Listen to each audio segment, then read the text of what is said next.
Hey, everybody, welcome back. It's Dr. Nicole. I know a lot of you are wanting to talk more about where things go wrong in relationships, right? I never get tired of talking about relationships and some of the mistakes that women make, and also some of the ways that you as a woman can get back on track. All right. So let's talk more about these mistakes. I want to share with you three common mistakes that women make when choosing a partner and what to do about that, right? Like why do we make these mistakes? They're so common. I think that a lot of it comes from a lack of knowledge and understanding about relationships, right? I always tell people there is actually a science to relationships. I know we think of relationships as being like all about matters of the heart, but there is actually a science. There's a lot of research. Some of my favorite people, Dr.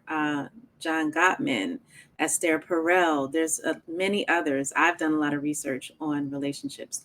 And so there's a science to it, and it's not just like all about your heart and your feelings, right? There's some stuff that we can learn about what makes relationships go well and what makes them go to bust, so to speak, right? But what are these three mistakes that women make? I see it all the time, right? Mistake number one, get your pen and paper, right? Mistake number one is not knowing yourself, right? I can't tell you how many people are jumping into relationships, jumping into situations and situationships with a complete lack of self knowledge and self understanding, right? So they're getting a lot of information from what they read on the internet, from the so called gurus, and all of the people that are giving quick, advice. And people are literally following things that may not apply to them because they do not know themselves, right? So what do I mean by knowing yourself? What exactly do you need to know?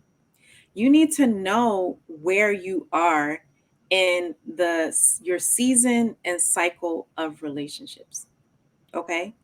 Are you in a stage of being healed or healed enough to where you can enter a healthy relationship on equal footing and feel like you understand who you are and what you want? Are you in a period of beginning to heal where you might need to do some more like self reflection and taking time away, like time alone, quite frankly, like time alone, right? Are you in a stage where you're just like testing the waters a little bit, right? You're wanting to, how like we say with COVID, with everybody was online for so long that when we got back outside, like we had to learn to re-socialize, how to talk without the mask or not being on the screen, behind the screen. Was the same like if you're in that stage where you've done some healing work, but you're like just putting your toes and your feet back into the water, right? So you need to know what stage and season you're in. What is the cycle? What is the season you're in terms of relationships? And that is going to determine what you're looking for, right? Because I know a lot of people are feeling like they want something serious, but they aren't really ready. They want to get married, but they haven't thought about all of the responsibilities and all of there's amazing joy that comes with marriage, but it has responsibilities. And if you're not prepared to commit to those, then that's going to cause trouble, right? So you need to know where you are in your cycle or your season of relationships. And are you just looking to even have a friendship and get to know someone and practice your social skills? Or are you actively and intentionally looking for a long term committed relationship, a marriage, or so forth? Or now, this is what I see a lot, and this is where a lot of the toxic stuff comes in is you have a lot of people who are trying to protect their hearts, but at the same time, they want to put themselves out there and they're doing a lot. They're being side pieces. There's a lot of sneaky links. There's a lot of the behind the scenes stuff where people feel like they're in control, right? Specifically, women will feel like by being a side piece, they have more control, or they have more of a sense of like protecting themselves, protecting their hearts, feeling like they're not going to get hurt because, hey, at least as the side piece, I know everything. The main woman, the main wife, she's the one that's in the dark. I'm the one that has more control because I at least I know what it is, right? So you see a lot of that when a woman is unhealed and when a woman is in a space of wanting connection, wanting intimacy, emotional and other types of intimacy, sexual intimacy, physical intimacy, but where she's not ready to have the vulnerability that goes with it, right? She's afraid. She's still trying to protect her heart. So all of that falls under like you have to know yourself. And when you know yourself and where you are, what you need, but what also you're willing to like what you're able to do, what your capacity is. Because if you're still healing, you probably need a lot more time to yourself, a lot more self reflection, and a lot more like support of your sisterhood, your friend circle, right? Things like that. That's where you have your girlfriends, you have people that support you in like recentering yourself. Okay. But the one thing you want to be mindful of is that part where, or that part or that area where you are wanting two things at the same time. You want to have all the connection, but you want to feel like you don't have any vulnerability, and that's when you become the sneaky link in the side piece, right? So that's one of the main mistakes is not knowing yourself, not being honest with yourself, right? Not being honest with yourself. And therefore, you are not intentional. And what happens when you're not honest and intentional is sometimes you pick the first thing coming. You get on the first train that stops at the platform. You take the first thing coming. And that thing, that train might take you somewhere that's completely off your destination. You were not heading that way. You get on the train. You were supposed to be going that way. You take the first train coming, and it's actually going the opposite way. And it's taking you backwards on your healing journey. It's taking you back to maybe a toxic partner or a toxic kind of relationship. And I'm going to talk about the second mistake is ignoring red flags, right? So we'll talk about those red flags. But sometimes you're in a place where you you've done some of the healing, you've done some of the like, okay, let me take some time for myself and be intentional, right? But if you're not careful and you get on the first train running, it will take you all the way backwards. Not just two steps forward, one step back, it'll literally be 10 steps backwards, right? So you want to be careful of like when you're not intentional, you'll choose someone that maybe looks good, that talks good. This is where we get into these signs of where a lot of times this is where women get vulnerable to narcissists, right? Very charming, talk good, kind of they're very perceptive, so they can sense what it is that you're looking for, what your vulnerabilities are.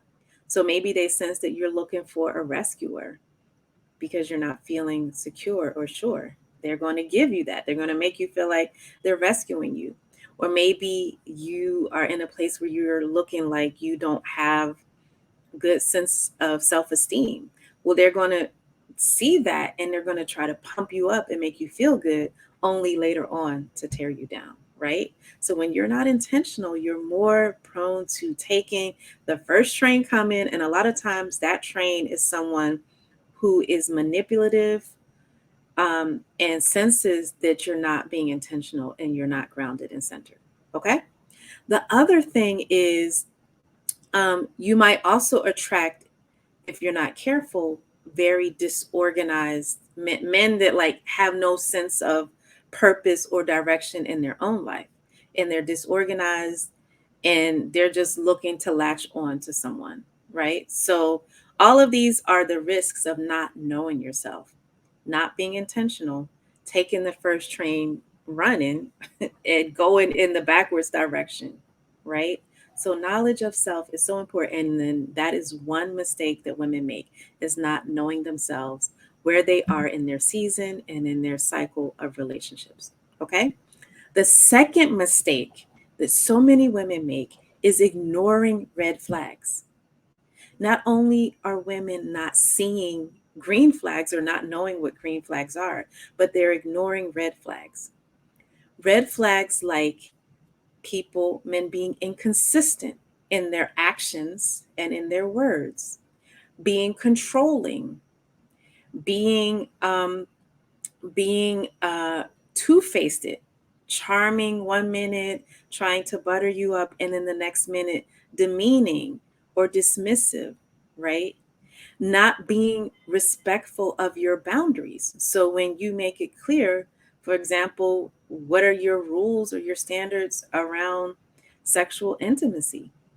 And if those aren't respected, then that person is not respecting your boundaries, right? So having someone who's controlling, having someone who is two-faced, having someone who doesn't respect your boundaries. Another red flag is someone who doesn't respect other women, right? So you're not hopefully looking for someone that only respects you. I was just talking to a friend about this actually, that a lot of times what gets people into trouble, men and women, is they like a challenge. Men like a challenge, women like a challenge. So a woman will see that a man has a pattern of, like, for example, I will never understand this. The man that has 6, 7 babies, moms, and you somehow feel like when it comes to you, he's going to be different, right? So there's always that part of a man or a woman that wants a challenge and wants to feel like I'm going to be the one to tame that person. And what that does is it makes you ignore the red flags. You ignore the red flags. So if a person has a history of treating other women poorly, well, you need to assume that you're going to be treated poorly too. If a man has a history of not being consistent, unless he shows you that he has been intentional and deliberate about changing, then you need to go on the past behavior. Those red flags, right? Being inconsistent, being two-faced, being uh, disrespectful of your boundaries, disrespecting other women, other people, not having a sense of purpose. That's a red flag we don't talk enough about, right? When a man doesn't have a sense of purpose, oftentimes it leads to a lack of a sense of self. And we all go through that, right? It's not that we all wake up and we have this purpose, but you have to ask yourself, are you willing to be there while someone builds their sense of purpose? Which that's okay, but you just need to understand what that journey is going to look like, right? It might look like once they find the sense of purpose, you're no longer needed on the journey. Okay. And maybe, as people say, we all, people are there for a season or reason. But you need to understand the difference between having a man who has a sense of purpose and knowledge of who he is, and having someone who is still trying to find that. And a lot of it depends on age as well, right? But if there isn't, like, not that everyone is fully like clear on their purpose 100%, but if you're looking at someone who doesn't even have a desire to have a sense of purpose and ambition in their life, then that's going to be a rocky road, right? And you might want to think about whether that is something you're willing to deal with, right? If someone is just taking life day by day and no sense of like what they're striving for outside of themselves, who they are, what they want to impact or contribute to the world, then that could be two things. They could become codependent on you, or they could be totally irresponsible and not give you what you need. Okay. So those are some of the red flags that, sometimes in our desire to be really um, understanding or empathetic or feel like, everybody deserves a chance. These are some of the things I hear from women. And our desire to like display all of those so-called good qualities, we will overlook some of the red flags. So the third mistake that women make when choosing a mate and getting into a relationship is not understanding the nature of relationships, right? I think we get so caught up in this whole Disney version of like love being something that sweeps you off of your feet. You're always going to have all of these passionate feelings, and that if it's not feeling 100% on 10 exciting all the time, then the relationship is not good or not healthy, right? And what that does is that sets us up to be attracted sometimes to chaos, because chaos can feel exciting. Sometimes chaos can feel like passion, right? Toxicity can feel like passion, when really it's because we expect that a relationship is going to involve a high, high, high feeling all of the time, right?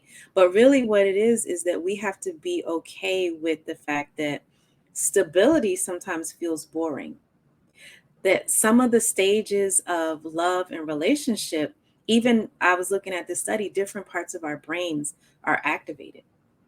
Sometimes it's when we fall in love, it literally feels like that because there's a heightened sense of like the emotional parts of our brains being triggered. But as the relationship becomes more stable, there's a different kind of love that develops. And that's companionship, that's friendship, that's a sense of comfort and being familiar. And those are different areas, the more rational areas of the brain, right? So sometimes we have to understand that parts of healthy relationships, stable relationships, I always ask people, are you okay with the boredom part? Are you okay with the boredom versus always wanting to feel the excitement? And if you're always needing the excitement, you need to look at other ways you can get that in your life besides looking for a relationship that could be toxic to always give you that high. And then there's another part of learning how to create excitement within your relationship. And there's this whole way of looking at the different neurotransmitters and hormones. Like, how can you increase dopamine, which we get a rush of when we're expecting and anticipating, which is why affairs can feel so exciting, because there's that anticipation and that sense of like we're sneaking and this is taboo and we're anticipating it. So it gives us that rush of dopamine, which makes us feel like it's like a reward, like almost like we hit the jackpot, right? But then you also need that oxytocin, which is the love hormone, which you get a lot through physical intimacy and even emotional intimacy and closeness and trust, right?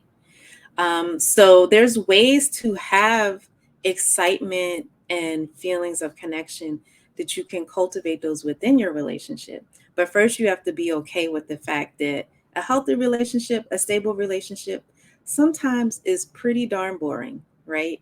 And as a woman, you have to be okay with not always chasing the high and chasing the excitement. All right. So that is the third mistake, those three mistakes, and what you can do about them, right? If you don't know yourself, you need to get to know yourself. If you are ignoring red flags, you need to become more aware of red flags and how to look out for them and not ignore them, right?